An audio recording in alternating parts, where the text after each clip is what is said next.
Selamat pagi anak-anak. Gimana kabarnya hari ini? Sehat semua? Syukurlah kalau semuanya sehat. Baik, pada pertemuan kali ini kita lakukan melalui Zoom meeting, masih sama seperti pertemuan sebelumnya. Dan pada hari ini kita akan melanjutkan materi yang telah kita pelajari pada pertemuan sebelumnya. Untuk mulai pelajaran hari ini, marilah kita awali dengan doa pembukaan. Ibu meminta bantuan kepada Putri untuk memimpin doa.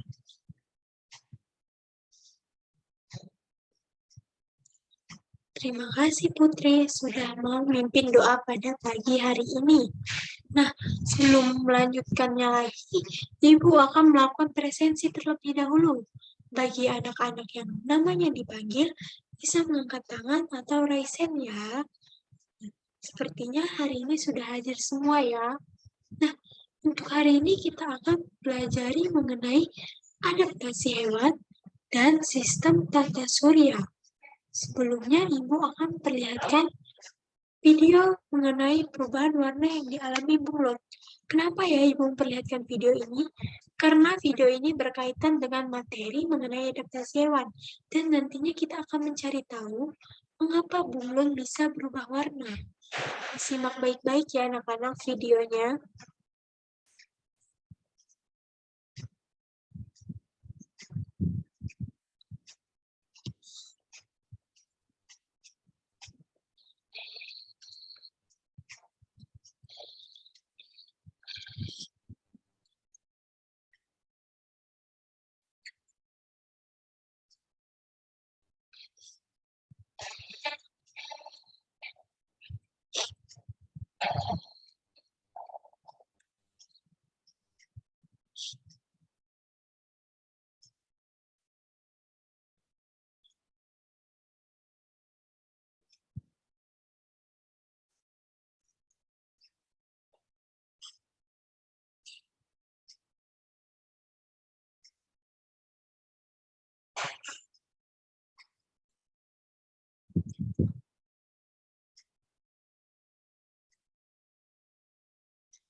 Baik, setelah perhatikan video, apakah anak-anak sering melihat bunglon berubah warna?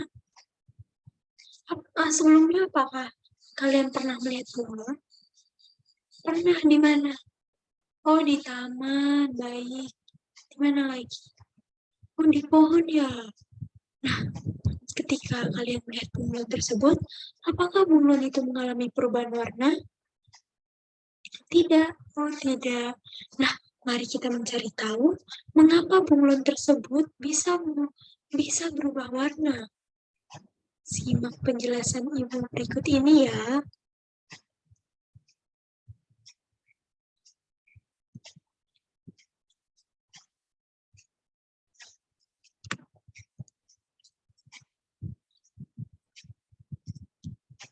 Sebentar ya. Baik. Nah, ibu ingin bertanya lagi. Apakah hari ini kalian sudah semangat untuk belajar? Sudah ya, tentunya. Baik, hebat kalau semuanya sudah semangat untuk belajar hari ini. Nah, pokok bahasan kita yaitu seperti yang sudah Ibu katakan di awal, kita akan mempelajari adaptasi hewan yang terbagi menjadi 3, yaitu ada adaptasi morfologi, adaptasi fisiologi, dan adaptasi tingkah laku. Sedangkan untuk sistem tata suryanya, kita akan mempelajari mulai dari matahari, planet, komet, meteoroid, dan asteroid. Nah, yang pertama, ada adaptasi morfologi. Adaptasi morfologi sendiri yaitu penyesuaian makhluk hidup melalui perubahan bentuk organ tubuh yang berlangsung sangat lama untuk kelangsungan hidupnya. Contohnya itu bisa kita lihat pada burung. Burung itu memiliki bentuk kaki dan paruh yang berbeda-beda. Hal tersebut disesuaikan dengan tempat hidupnya dan jenis mangsa yang dimakannya. Baik, berikut ada beberapa contoh dari bentuk kaki burung. Aku akan menjelaskannya satu persatu. Nah, untuk yang pertama, adakah yang tahu ini gambar dari kaki hewan apa? Ada yang tahu? Ya, benar sekali, ini adalah kaki bebek. Bisa dilihat ya, kaki bebek mempunyai selaput renang di antara jari kakinya. Kaki tersebut berguna untuk berjalan di lumpur dan membantu bebek saat berenang. Nah, pastinya kalian sudah sering ya melihat bebek atau angsa. Nah, berikutnya ada yang tahu ini gambar dari kaki hewan apa? Yang berikut ini adalah kaki dari burung pipit. Kaki burung pipit sendiri mempunyai jari-jari yang panjang, terletak dalam bidang yang datar, dan berfungsi untuk hinggap pada ranting-ranting pohon. Apakah kalian pernah melihat burung pipit yang hinggap di pohon? Pernah ya? Oke, baik. Nah, untuk gambar yang ketiga, pastinya kalian sudah tahu ini dari kaki hewan apa? Ya, benar sekali. Ini adalah bentuk dari kaki hewan ayam. Bentuknya itu panjang dan tegak, yang berguna untuk berjalan di darat dan mengais makanan di tanah. Nah, yang selanjutnya, ada yang tahu ini gambar dari bentuk kaki hewan apa? Ada yang tahu?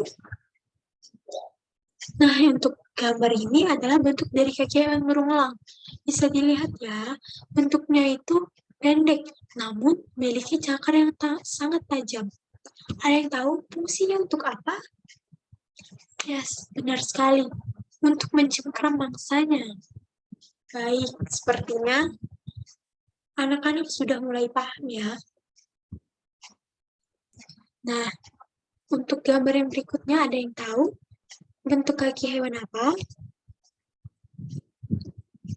Berikut ini adalah bentuk dari kaki hewan burung kakak tua. Apakah di sini ada yang melihara burung kakak tua? Wah, ada Kak Keisha ya. Baik. Nah, bentuk kakinya itu ada 2 buah jari yang mengarah ke depan, sedangkan ada 2 buah jari yang mengarah ke belakang anak-anak, yang berfungsi untuk memanjat. Nah, biasa kan kita sering melihat burung kakak tua yang ikut lomba, memanjat, berlari, dan terbang. Nah, gambar yang berikutnya. Ada yang tahu bentuk dari kaki hewan apa? Untuk gambar yang berikutnya ini adalah bentuk kaki dari burung pelatuk. Kakinya itu sama dengan burung kakak tua yang mengarah ke dua jari mengarah ke depan, sedangkan 2 jari mengarah ke belakang. Yang berfungsi juga untuk memanjat. Namun, burung pelatuk kakinya berbentuk sangat kecil, sedangkan burung kakak tua kakinya berbentuk sangat besar. Baik, kita lanjutkan ya. Apakah ada yang ingin ditanyakan sebelumnya?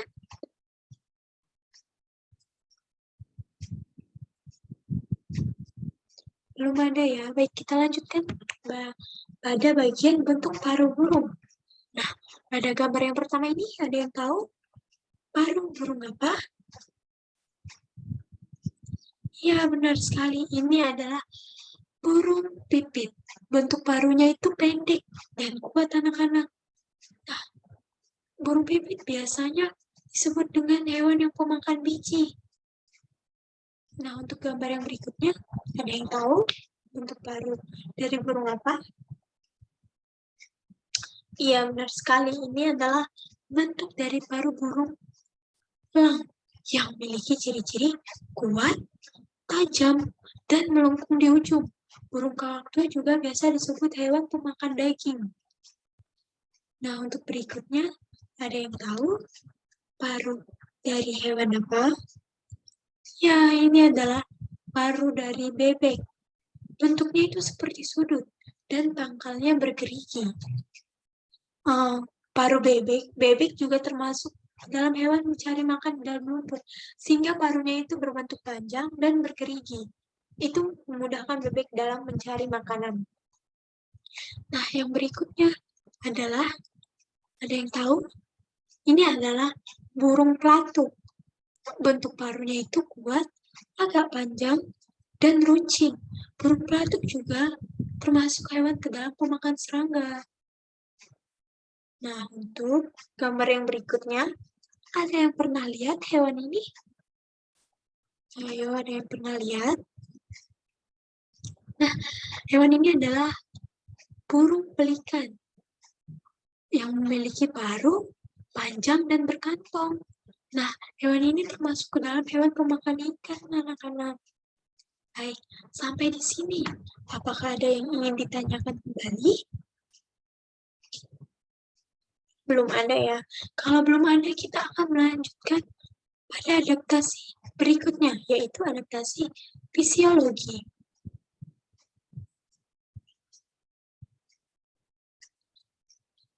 Nah, adaptasi fisiologi sendiri yaitu penyesuaian makhluk hidup terhadap lingkungannya dengan melalui fungsi kerja di organ tubuhnya yang bertujuan supaya bisa tetap bertahan hidup. Nah, adaptasi ini secara tepatnya yaitu adaptasi yang mencakup fungsi alat tubuh hewan anak-anak. Adaptasi ini bisa dalam bentuk enzim yang didapatkan dari suatu organisme. Tetapi adaptasi fisiologi bisa bersifat reversibel atau bisa kembali pada kondisi semulanya. Contohnya itu pada hewan kucing, burung elang, dan bunglon. Baik, kita akan lanjutkan pada adaptasi tingkah laku. Sebentar ya. Nah, adaptasi tingkah laku yaitu penyesuaian makhluk hidup terhadap lingkungannya agar tetap terjaga kelangsungan hidupnya. Adaptasi tingkah laku terbagi menjadi 3. Yang pertama ada mimikri, autotomi, dan hibernasi. Apa saja kah contoh hewan-hewannya? Mari kita pelajari ya. Nah, untuk mimikri, yaitu adalah bunglon. Seperti yang anak-anak lihat pada video yang telah Ibu tayangkan di awal tadi, bunglon mengubah warna tubuhnya ketika berada di lingkungan yang berbeda. Fungsinya itu untuk mengelabui musuhnya dengan mengubah warna kulitnya. Misalnya nih, jika bunglon berada di dedaunan, warna kulit bunglon menjadi warna hijau. Sedangkan jika bunglon berada di tanah, warna kulit bunglon menjadi seperti tanah, yaitu warna kecoklatan. Perubahan inilah disesuaikan dengan lingkungannya. Namun perubahan inilah yang disebut dengan mimikri. Baik, yang selanjutnya ada autotomi. Apakah anak-anak pernah melihat cicak memutuskan ekornya? Apakah ada yang pernah lihat? Belum pernah ya? Baik, cicak merupakan contoh hewan yang ekornya mudah putus. Kenapa ya kok mudah putus? Karena jika dalam keadaan bahaya, cicak mengelabui musuhnya dengan cara memutuskan ekornya. Ada yang tahu disebut apa? Ya, disebut autotomi. Jika seekor cicak dikejar oleh mangsanya, ekornya secara mendadak putus dan bergerak-gerak, sehingga perhatian mangsa akan tertuju pada ekor yang bergerak tersebut. Kemudian kesempatan inilah yang cicak gunakan untuk menghindari dirinya dari kejaran mangsanya. Baik, sampai di sini apakah ada yang ingin ditanyakan? Belum ada ya. Baik, yang selanjutnya adalah hibernasi. Ada yang tahu ini gambar dari hewan apa? Ya, benar sekali beruang. Selain beruang, hewan yang melakukan hibernasi yaitu ada ular, kura-kura, dan ikan. Nah, hibernasi ini biasanya dilakukan pada musim dingin anak-anak. Namun ada beberapa hewan yang lebih memilih untuk bertahan hidup dan terlelap dalam situasi tidur khusus yang dinamakanlah hibernasi. Ciri-ciri dari hewan hibernasi yaitu suhu tubuh mereka serta detak jantung dan pernapasan sangat lambat. Tujuan dari hibernasi ini yaitu untuk menghindari cuaca yang sangat dingin, kekurangan makan, dan menghemat energi. Nah, sampai di sini, apakah ada yang ingin ditanyakan? Belum ada? Baik, jika belum ada, Ibu lanjutkan pada materi selanjutnya ya. Sebentar ya.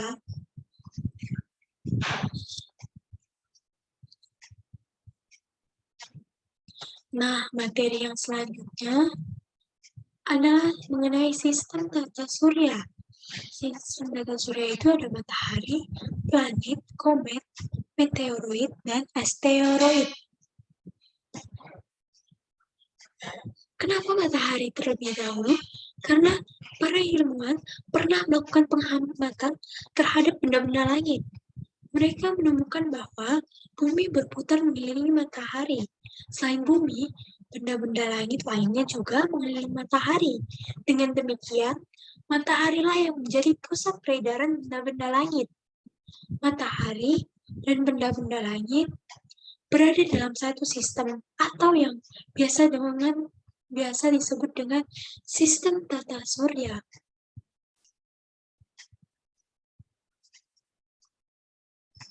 Baik, kita akan pelajari mengenai matahari terlebih dahulu. Apakah anak-anak sering melihat matahari pada siang hari atau merasakan panasnya terik matahari? Pernah ya? Baik. Matahari sendiri yaitu merupakan benda langit yang sangat besar, yang mempunyai diameter 1, juta kilometer. Matahari berupa bola gas raksasa. Matahari juga merupakan salah satu jutaan bintang. Sebagai bintang, matahari memancarkan sinarnya matahari, memancarkan cahayanya sendiri. Cahaya matahari berasal dari reaksi gas-gas di dalam matahari, sehingga reaksi inilah yang menghasilkan energi yang sangat besar. Energi yang sangat besar ini menyebabkan matahari menjadi sangat panas. Suhu di pusat matahari mencapai 15 juta derajat Celcius. Sementara itu, suhu di permukaan mencapai 5.000 derajat Celcius. Ini berarti permukaan matahari 50 kali suhu air mendidih.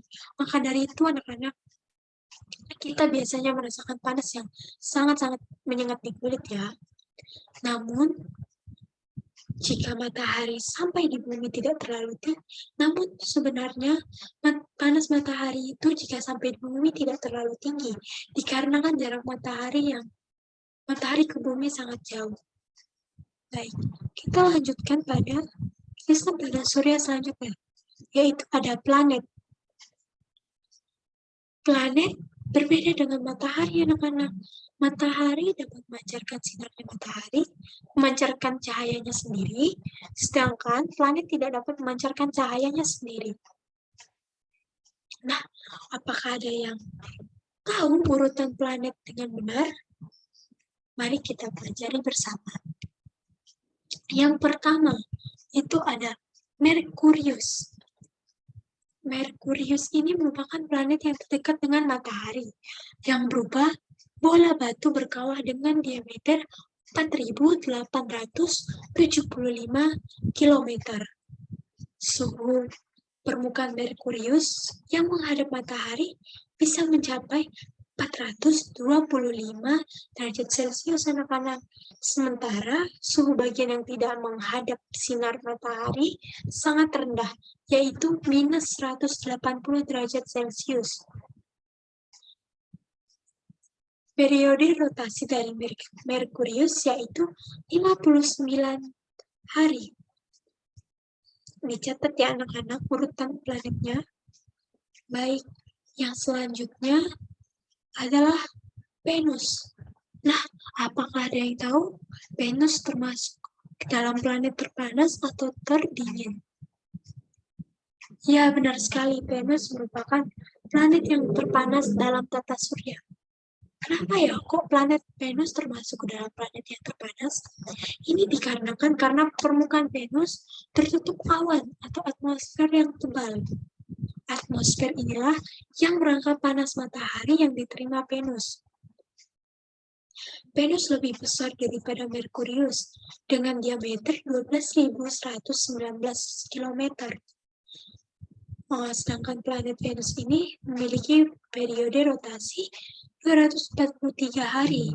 Venus ini dapat kita lihat dari ufuk timur sebelum matahari terbit. Dan Venus juga terlihat dari ufuk barat sebelum matahari tenggelam. Venus juga sering disebut dengan bintang kejora. Baik, yang selanjutnya adalah bumi. Bumi adalah tempat kita tinggal ya anak-anak. Ya, dikarenakan bumi memiliki atmosfer yang mengandung banyak oksigen, tersedia cukup air, sehingga bumilah yang menjadi tempat yang ditempati makhluk hidup.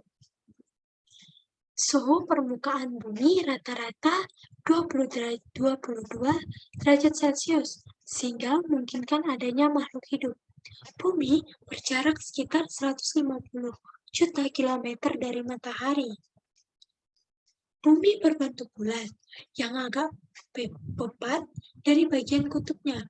Diameternya di bagian kutub sebesar 12.714 km, sedangkan daerah khatulistiwa 12.757 km. Baik, yang selanjutnya ada Mars.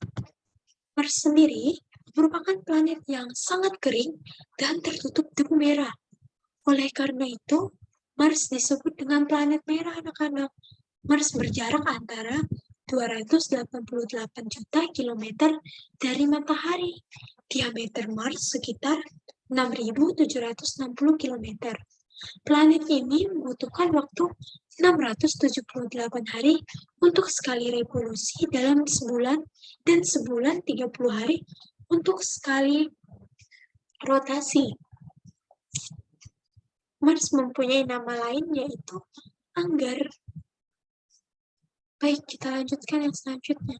Nah, namun sebelumnya, apakah ada yang ingin ditanyakan? Tidak ya. Nah, yang selanjutnya itu ada Jupiter. Jupiter merupakan planet terbesar dalam tata surya, anak-anak. Diameternya itu mencapai 142.796 km. Karena ukurannya yang sangat besar, planet ini disebut sebagai planet raksasa. Jupiter mempunyai periode revolusi 11.000,9 tahun dan periode rotasi 9 jam 55 menit. Permukaannya tertutup oleh awan berwarna-warni. Bisa dilihat pada gambarnya ya anak-anak. Nama lain dari Jupiter ini adalah Masturi atau Respati. Nah, apakah sudah dicatat penjelasan yang Ibu berikan? Baik, sudah ya. Kita lanjutkan ya. Pada planet yang ke-6. Planet yang ke-6 ada Saturnus.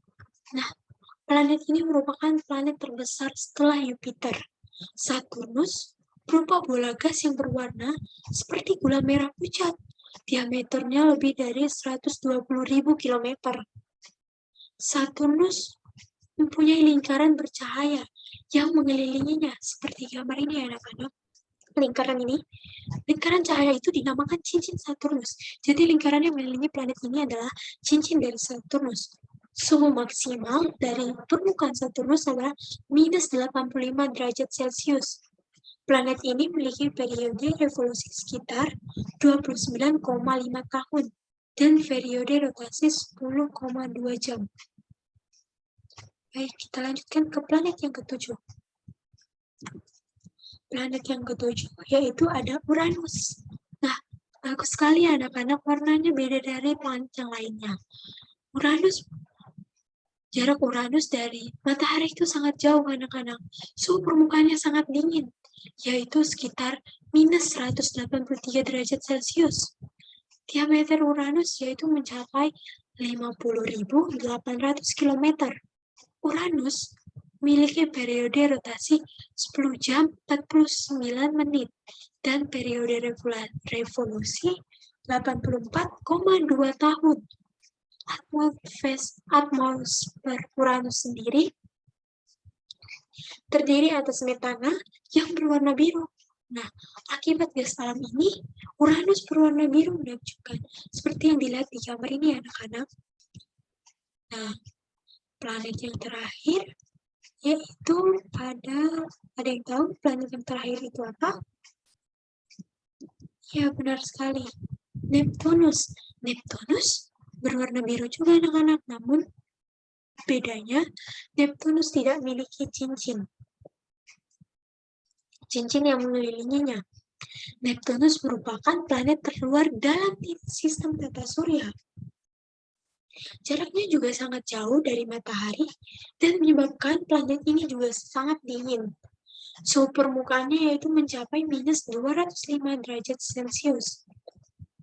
Diameter Neptunus sendiri yaitu sekitar 44.600 km. Neptunus mempunyai periode revolusi 165 tahun. Neptunus memiliki periode rotasi sekitar 16 jam. Planet ini memiliki awan biru terang yang membuat keseluruhan planet ini terlihat biru ya. Di atas awan biru terdapat awan es yang bergerak mengelilingi planet. Baik, sampai di sini. Apakah ada yang ingin ditanyakan? Apakah ada yang masih bingung? Boleh ditanyakan ya anak-anak. Kita akan masuk pada sistem tata surya yang selanjutnya, yaitu komet. Nah, apakah anak-anak pernah melihat bintang seperti jatuh di langit atau seperti jatuhnya itu seperti berekor? Tidak. Oh, baiklah kalau tidak. Nah, komet disebut juga bintang berekor. Komet terdiri atas debu dan es yang bergerak mengelilingi matahari. Komet paling terang dan terkenal adalah Halley yang muncul setiap 96 tahun sekali anak-anak. Jumlah komet di angkasa itu diperkirakan 100 miliar lebih. Komet juga bergerak mengelilingi matahari anak-anak. Namun ekor komet selalu menjauhi matahari. Saat mendekati matahari, ekor komet berada di belakang. Namun saat menjauhi matahari, ekor komet berada di depan. Baik, kita akan lanjutkan pada sistem tata surya berikutnya. Nah, yang selanjutnya ada meteoroid. Meteoroid sendiri merupakan batu kecil yang bergerak bebas di luar angkasa. Meteoroid bergerak bebas sehingga dapat menabrak bumi atau planet lain. Pecahan batu dari meteoroid yang mencapai permukaan bumi biasanya membentuk sebuah kawah yang disebut kawah meteor. Sehingga meteoroid yang mencapai ke permukaan bumi disebut meteorit. Meteoroid yang masuk ke atmosfer bumi akan bergesekan dengan udara, anak-anak. Gesekan tersebutlah yang menghasilkan bunga api atau kilatan cahaya. Meteoroid dengan kilatan cahaya ini bergerak sangat cepat. Benda inilah yang terlihat seperti bintang jatuh. Seperti bintang jatuh, anak-anak, atau yang disebut seperti meteor tadi. Namun terkadang meteoroid habis terbakar di atmosfer sebelum mencapai permukaan bumi. Akan tapi ada juga pecahan batu meteoroid yang mencapai permukaan bumi. Baik, kita akan lanjutkan pada sistem surya yang terakhir. Sistem surya yang terakhir yaitu ada asteroid. Nah, asteroid sendiri yaitu merupakan benda langit yang mengelilingi matahari. Orbitnya itu ada di antara Mars dan Jupiter, anak-anak. Asteroid mempunyai ukuran lebih kecil daripada planet, sehingga asteroid disebut juga planet kecil. Diameter asteroid berkisar antara 1 sampai 750 km. Asteroid yang besar di antara lain adalah Ceres, Pallas, Juno, Vesta, dan Eros. Selain di antara orbit Mars dan Jupiter, asteroid juga ditemukan di antara Saturnus dan Uranus. Asteroid inilah yang diberi nama dengan Chiron. Baik, sampai di sini. Apakah ada yang ingin ditanyakan? Jika anak-anak masih merasa bingung dengan penjelasan Ibu, anak-anak bisa bertanya melalui WhatsApp group. Dan PowerPoint materi kita hari ini akan Ibu kirimkan di WhatsApp group ya anak-anak. Nanti juga anak-anak bisa bertanya mengenai materi yang belum dipahami ya. Baik, Ibu akan berikan anak-anak 2 soal. Ada soal latihan 1 sama soal latihan 2. Tugas soal latihan 1 ini berkaitan dengan materi yang adaptasi hewan. Sedangkan soal 2 ini berkaitan dengan materi mengenai sistem tata surya. Tugas bisa dikumpulkan melalui WhatsApp group dan pengumpulan paling lambat pada minggu depan sebelum pertemuan kita mulai ya anak-anak. Ibu harapkan semuanya mengerjakan tugas agar bisa mendapatkan nilai ya. Nah, tidak terasa anak-anak, pembelajaran kita hari ini telah selesai. Semoga apa yang telah Ibu jabarkan hari ini dapat anak-anak tangkap dengan baik dan anak-anak bisa mempelajarinya kembali. Nanti Ibu akan mengirimkan PowerPoint-nya ya. Dan tugasnya jangan lupa dikerjakan dan dikumpulkan ya anak-anak. Baik, sebelum menutup pembelajaran hari ini, marilah kita tutup dengan doa penutup. Ibu minta bantuan kepada Nak Budi untuk memimpin doa. Terima kasih kepada Nak Budi sudah mau memimpin doa. Sampai berjumpa kembali anak-anak. Jangan lupa mengerjakan tugasnya ya. Terima kasih.